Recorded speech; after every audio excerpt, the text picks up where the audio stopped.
61번 빨리 안 나가! 야! 61번! Everything is wrong about this. Peninsula takes place in the same world as Train to Busan 1, but it's a very different movie. Why? You got number 1, zombies that transform so fast the government collapses in one day. Number 2, these zombies can run, infecting the whole country fast and getting it locked down from the outside world. What would you do if you had to go back in to that situation? Not only do you have to face the zombies, you have to face the people who've been surviving there for the past 4 years. Not to mention, somehow getting out. The movie didn't need Fast and the Furious chase scenes, so let me go over the good parts of the plot. This is How to Survive Peninsula. We start out with Jong-suk and his family trying to escape Korea as the entire country is being terrorized by zombies.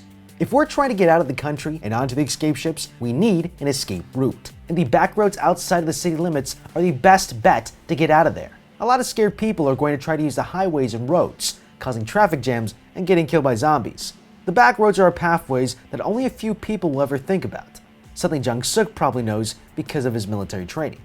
He sees someone calling for help in the middle of the road. Now if I see anyone along the way, I'm speeding up and moving on. Personal survival is the priority, and picking up anyone else puts you at risk.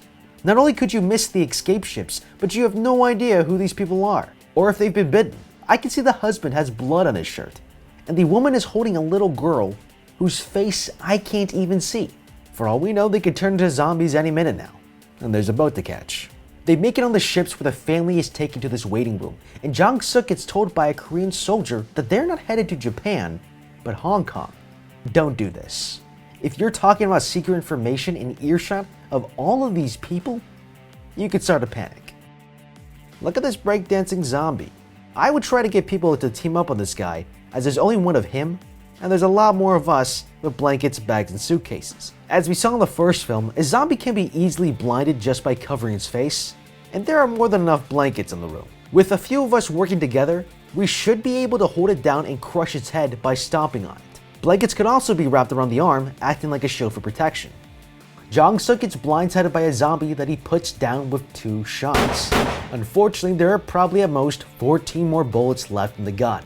Standard issue pistols of the Korean army can be loaded with 16 rounds, and people are already turning into freaking zombies.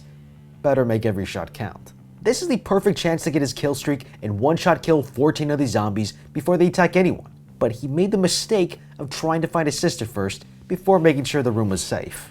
He tries to get his sister out of there, but she won't let go of his nephew, who's been bitten. Why do they always do this? We know it's a bad idea to stay here any longer because the newly infected people will begin to attack. What I would do is shoot the kid and drag her out of there. She's obviously in shock and won't make it without help. Taking away any reason to stay makes it way easier to get her out. She might hate us for it, but she can always make another one later. Jong-suk runs out and shuts the door. He couldn't save his sister and nephew, but this was honestly the next best case scenario. If the door hadn't been closed, the zombies would have spread throughout the ship, killing everyone on board. 4 years later in Hong Kong, he's pressured into doing a job for gangsters, going back into Korea with 3 others, including his brother-in-law, to find a truck with $20 million inside. If he brings it back, he'll get to keep more than half of it, but only if the money makes it back to the gangster's boat in 3 days. Getting involved with gangsters in the middle of a zombie apocalypse is a bad idea. Gangsters will always pick on those who have no easy way out and keep those people in debt to them. This may sound like a good deal, but there's a chance of being stabbed in the back. I'm just saying, if I was a gangster, I would want the full 20 million with interest. Now, Jong-suk goes with the 3 others by ship, entering Korea through Incheon, preparing their gear as they wait to arrive. Ideally, this is a 1 or 2 day operation, where they will be moving around the city at night, because the zombies are sensitive to sound and lights. To prepare for the zombies better, not only should a suppressed rifle be taken, but also a sidearm like a knife and a pistol that takes 9mm ammo. The military and police also use 9mm ammo in their pistols, meaning that they might be more likely to find spare bullets on their mission. It also provides a larger clip size to shoot more rounds at zombies before having to reload. Something to also bring are firecrackers, which can be easily bought in Hong Kong and can be used as a cheap, simple distraction for any zombies. Preparing for this operation is all about practicality. bringing things that are easy to use, carry for a long time, and we can bring a lot of. The group is given 2 satellite phones which can be used to call the gangsters once the money has been found. They land in Incheon port and look around the deserted city for a usable car. This is a great idea. Even if cars are noisy, they can cover more ground in less time than on foot, but given the situation, I would have looked for a hybrid car, as they tend to be quieter than gas-fueled ones. We also know that there could be a lot of cash in the truck, so it might have been better to find a working car that has a lot more trunk space. Now if they find the truck, we have no idea if it even works, and it would definitely be noisier than a large van, but it does make moving the money in a single trip easier and possible to do. They find a truck, but they don't know if it's the right one, so Jung-suk goes to check it out. This is actually a good move. Sending out only one person minimizes the risk to the others. I wouldn't want to be the guy doing the scouting, but it's a good tactic if we can get someone else to do it. I'd rather be sitting in the car listening to the Bee Gees. Finally, they find the truck with the right license plate with 20 bags full of cash. They poke around the truck, wake up the zombie driver, and accidentally honk the horn.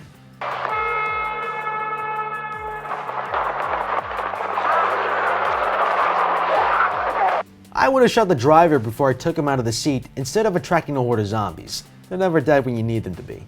Shooting at the cars to trigger the alarms is a great idea to take off your neighbors and distract the undead.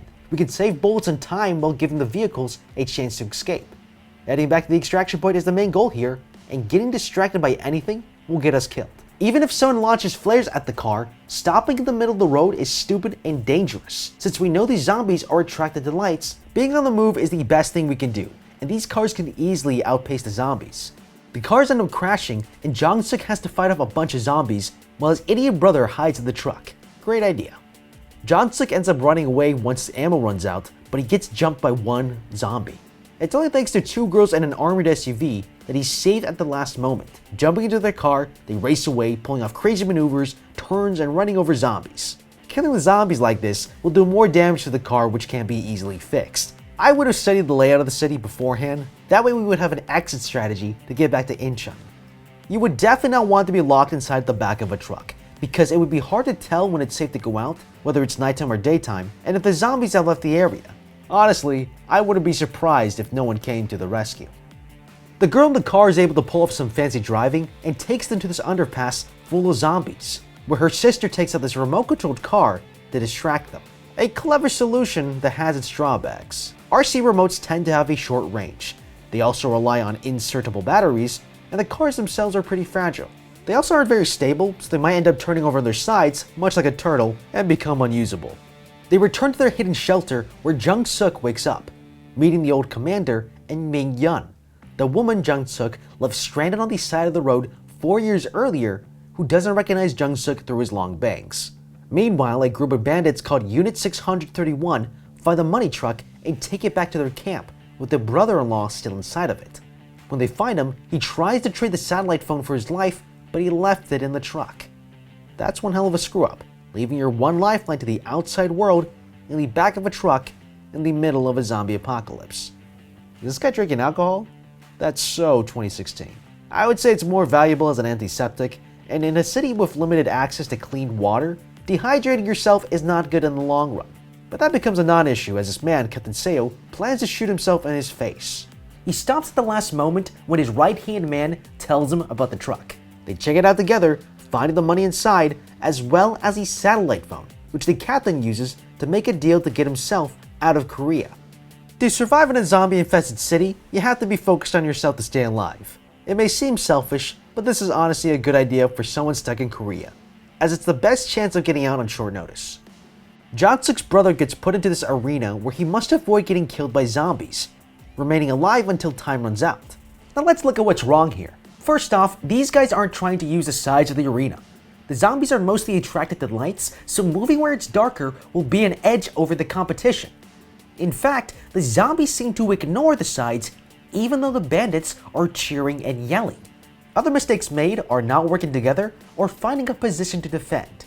In this situation, I wouldn't run around like a chicken with its head cut off. I would stick near people to throw them at the zombies, stay safe near the entrance of the arena, and keep my back to the wall. This helps us keep the zombies in our sights so that we can dodge them easily. Have none of them seen Gladiator? Are you not entertained? Another thing that's wrong is the setup. It's risky to bring in zombies so deep into the camp. If anything goes wrong, another outbreak could happen.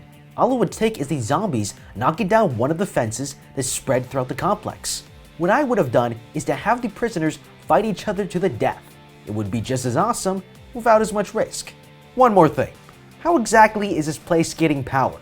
A lot of modern power stations are mostly automated, but they still need a small crew to run and maintain them. Honestly, I wish they had more scenes like this. It would have been more interesting than all the action scenes they had. Jung-suk and the family as survivors come up with a totally foolproof plan to steal the truck from the bandits and head to Incheon. But the old commander has some gripes about this, as his contact, Major Jane, won't exactly know where to rescue them. We can send a radio message to Major Jane telling her that the group will be in Incheon in a day or so, and try to create a signal to find their location. In a zombie apocalypse, it's a good idea to work in small groups, as others may know how to navigate the city better than we do. They also have resources that we can use and other skills that can be crucial to surviving. Not just shooting, driving, and using radios, but things like horticulture, first aid, and talking to women. A well-balanced team like that can get us a long way through the apocalypse. That same morning, the captain makes plans with his right-hand man, and they discuss if they should include more bandits in the escape. Bandits are not trustworthy, and more likely to betray you. Keeping the group small is best, including only people you can control or trust. Now, I would make sure I had one person to drive, one to shoot, and one to feed to the zombies. The only problem is the sergeant might catch on to the captain's plan, unless he's distracted. Jung-suk tries to radio Major Jane and talk to Ming-yeon about their shared past as they get to know each other better. This would be a good time to take notes of what they have. If you need to ditch your group to survive, you'll need as much as you can get your hands on. Otherwise, we should take stock of food and ammo to prepare for attacking the bandit camp. I'd be working out how to get in, how to get out, and where to meet up in case we get separated. That way no one will panic when things go wrong. The captain announces that they will have a marathon game in the arena, but the sergeant can tell something's wrong and corners him in his office and steals his booze. That night, Jung-suk and Ming-yeon sneak into the bandit camp, leaving behind the girls and the SUV. As the girls wait, they spot a horde of zombies moving closer to the bandit camp. This is the perfect time for using some of the distractions they brought. Now, something to note about these zombies is that they react more to light than sound. With this in mind, what I would do is set a signal flare off at the other end of the road to move the zombies away from the camp. Jung-suk and Ming-yeon find the truck and the other broken sat phone, as well as the captain's right-hand man who begs them to take it. And they find out that the captain has the satellite phone and that Jung-suk's brother-in-law is here. This is the perfect chance to learn more about the camp to help our mission. I would ask him where the guards are and where they patrol, as well as which gate is the least guarded. That way we would know the safest and fastest route out of here. After we get what we need from him, we should gag and tie him up, that way he can't raise an alarm, and we can move on. Jung-suk runs into the camp as the captain gets into a standoff with Ming-yeon, who demands he give her the phone. Should have told him to put his hands up.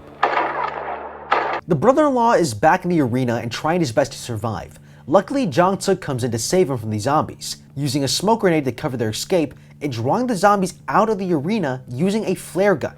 This genius plan sets the zombies loose in the camp, making it harder to get out. What I would have done is try to find the generator room and turn off all the power in the building. Then I would use the flare gun to get the zombies to the other side of the arena so I could sneak in and get out.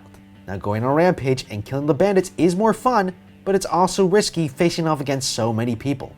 Even if I was a super elite Delta Force operator, I wouldn't do a straight-on assault like that. At most, we would want to lay suppressing fire as we got out of there, putting distance between us and them as we look for a way out. This would be a good time to use any other equipment we're carrying, like grenades or flares, as these can be used to cover our escape or distract the zombies. Trying to escape, they get jumped by zombies and the brother-in-law gets killed by the sergeant. Ming-yeon drives the truck through a nearby wall, and Jung-suk takes a long pause to look at his brother before getting into the truck as the bandits chase after him. Now, I can't blame him for taking a moment, but I mean, get out of there already. A head start is the biggest advantage to have here, because the noise of the truck is going to attract a whole swarm of zombies, meaning we need time to outmaneuver the undead using distractions like fireworks or trickery car alarms to send the zombie hordes elsewhere. Jung-suk and Ming-yeon are saved by a nearby car honking its horn. It's the girls, who draw the zombies away from the truck. The weather gets so bad that it starts raining zombies, and Jung-suk comes in with the play of the game, shooting at a glass walkway he knows is full of zombies, which lets them all pour out. Using the environment and what traps are already there is a great way to buy time to escape. They spot a ship waiting in the harbor, but the SUV is rammed by the captain, who takes the older sister hostage. In a situation like this, I would have gotten into the captain's blind spot and shot him. He would have fallen over and let the girl go without pulling the trigger. Now something else we could do is shoot through the hostage. It might be cruel, but hey, it's a problem solved. The group takes a third option and gets her free, but the captain kills the old man and injures Ming-Yun. He manages to drive the truck into the ship, but he's shot by the gangsters who then get eaten by a swarm of zombies. See, this is why you don't trust gangsters. Now the sun is out, so our priority should be to get out of here and find some place to hide. If it were me, after 4 years of being trapped here, I would likely know of strategic places to hide throughout the city. But the zombies will be super aggressive now that it's daytime, so we need to distract the zombies using whatever it is lying on the ground, like glass bottles or bricks, to sneak away. I would set traps or store a few supplies in these hiding spots so that we could wait there until it was night and go back to the old safe house. Now, word of advice. Places like department stores, train platforms, or apartments would probably be a bad place to hide. They would have been full of people when the outbreak happened, so zombies are most likely already there. Better places would be cemeteries, water treatment facilities, or shipping crates. They're remote, obscure places that less people would think about hiding in. They also tend to be out of the way from population centers, so there's probably not going to be a lot of zombies there. The shipping crates especially would be hard for a zombie to climb up, making it an ideal spot to wait in. It's not like a helicopter is going to come out of nowhere to save you, not unless you called for it earlier, in which case setting off fireworks is a great way to attract the attention of whoever's in the helicopter. Not only does it let them know that someone's out there, but it also tells them where to go, something the girl's obviously prepared for. Unfortunately, the noise of the fireworks attracts zombies. Now, kids in zombie apocalypses are usually a bad thing, as they tend to slow the group down. Leaving the child behind is the quickest way to get to the helicopter, but picking up the kid and running is the more humane option. If reaching the helicopter is my only option at survival, I'd say we drop any excess weight, like bags or even weapons. Rifles like the HK416 or the M16 weigh at least 7 pounds unloaded. Unless it's a slingshot weapon over a shoulder or a single handgun, it's gotta go. These weapons mean nothing against a horde of the undead. Injured, Ming-Yun stays behind to shoot down any zombies who get too close to her kids. Injuries in a zombie apocalypse aren't just painful, but they're almost always likely to get you killed. If you can't run or fight, then you're going to get bitten or make a mistake. Even if you survive, the wound can become infected or leave you bleeding out as it can't be closed. In times like this, you have to go out a hero and sacrifice your life for the sake of others. Going down shooting is sexy, but impractical. Distracting the zombies to save the others, smart and effective. I would use car alarms or horns to get the undead horde to focus on me and draw in as many as I could. However, I would be careful to save one last bolt for myself, that way I don't turn into a zombie, saving my friends the trauma of having to kill me. John-suk and the girls are rescued by UN soldiers led by Major Jane. She wants to evacuate now, but the older sister grabs her gun and makes her wait. Wasting time like this is a huge mistake. There's no telling what the soldiers would do, or if they have orders to leave very soon. This also puts everyone in more danger, as the zombies might reach the landing zone. Honestly, I wouldn't be surprised if the zombies heard the sound of the chopper. Either way, if someone was wasting time when we were trying to escape, I'd shoot them, wounding them so that I could drag them onto the helicopter and escape from this hellhole. We didn't come all this way just to die in Incheon, and although we might live with the guilt, we can feel guilty when we're out of here. Jong-suk decides to go get Ming-Yun, drawing the zombies away from her by firing into the air. This gives her enough time to get out of the truck and limp her way to Jung-suk, who takes her into the helicopter, leaving Korea behind them. There you have it, everything you need to survive and beat the zombie apocalypse, mistakes you should avoid making, and things you need to keep in mind if you want to get out of there alive. Now, if you like this content, check out the How to Beat playlist up on the channel now. I've already got videos covering how to beat the Collector, the Laser Glass of Oculus, and the child-eating shapeshifters of the Hole in the Ground, with a lot more videos to come. But what do you think? How would you survive? Let me know your thoughts and strategies in the comments down below. Thank you so much for watching. Leave a like and subscribe to see more videos like this. Until next time, have a damn good day.